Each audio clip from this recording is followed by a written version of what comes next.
Okay, what do people of other religions need to know about Islam for us to understand Islam and the ideology? What do Jews need to know? What do Christians need to know? What do people of other faiths need to know about an Islamic believer? I think this is very important. We need to be informed. Why would someone need religion anyway? Have you ever asked that question? Why religion? Why have a system of beliefs? What's that about?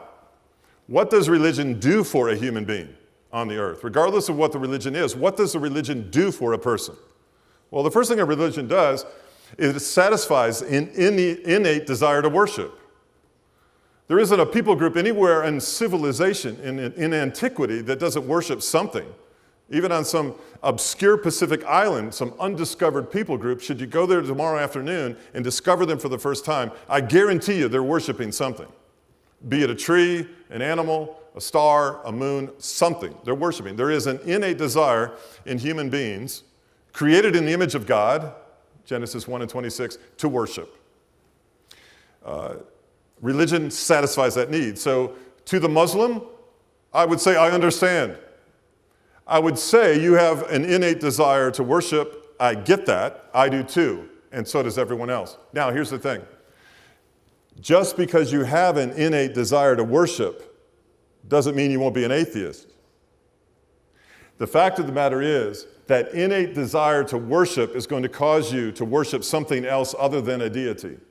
Be it yourself, your own philosophy, money, status, greed, power. Everyone is worshiping something. Okay?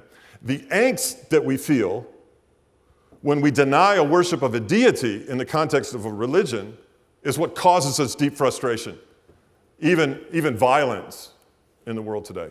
We need religion as human beings, and I can understand this about Islam because we have an innate desire to worship.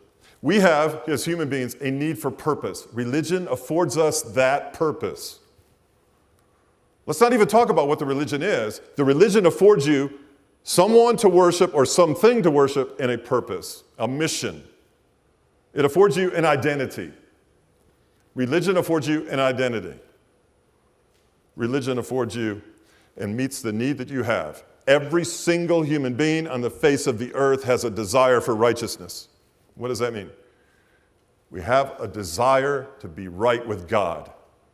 And we know when we're not, and we know the frustration, the anxiety, the neurosis, the fear, the trepidation that exists when we're not feeling that way. Religion gives you a vehicle towards that freedom of feeling like, if I fulfill what they tell me to do, if I do this, or I do it this way, or I don't do this, there's some chance I'm going to have some sort of rightness with something beyond myself. That's what religion affords you.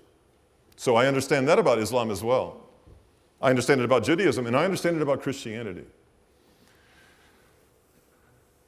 Religion affords you an explanation of how to deal with creation.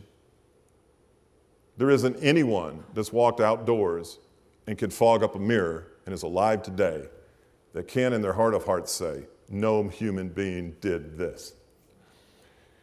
Romans 1:20 in the scripture says that God's invisible qualities are demonstrated through creation.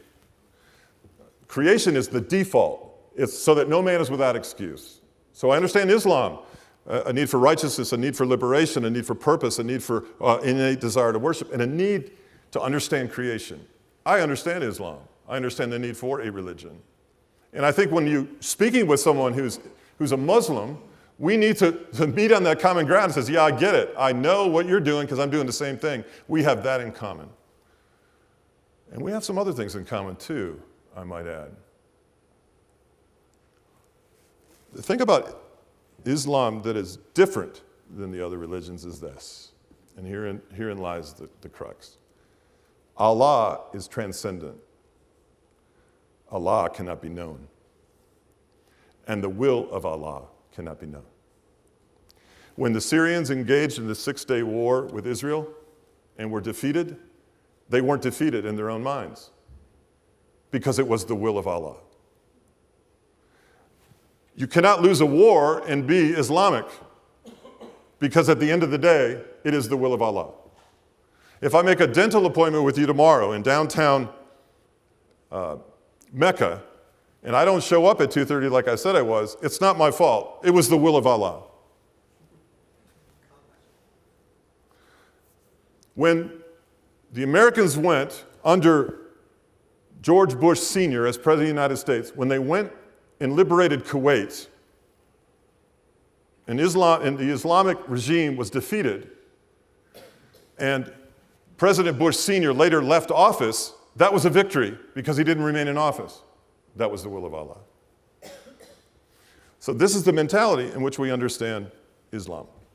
And you and I are called to have gentleness and respect, to be ready to give an answer to these matters of faith with someone who opposes us in ideology and theology. So I'm deeply encouraging you to understand common ground before we understand differences, because you and I are called to stand on common ground and make it holy ground.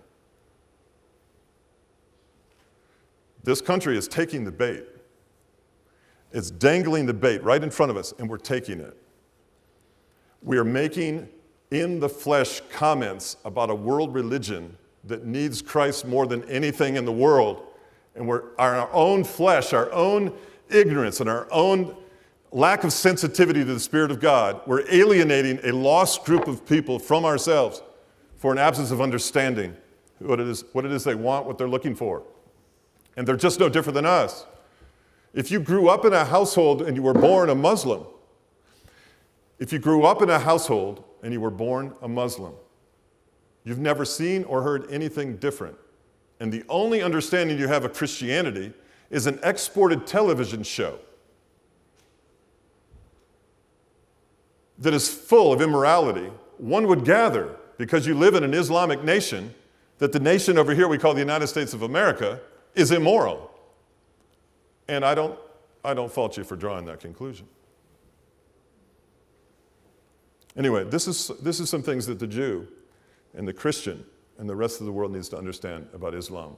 No different than us, they want to worship, they want to feel right with God, they want to feel liberated, they want a purpose, and they want to reconcile this gnawing question that aches in the belly of every one of us. What is this nature thing?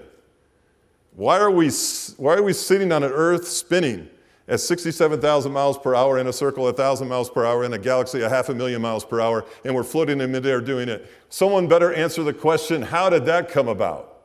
Because it wasn't me. This is how we understand Islam, and this is how we find common ground to approach somebody with both gentleness and respect.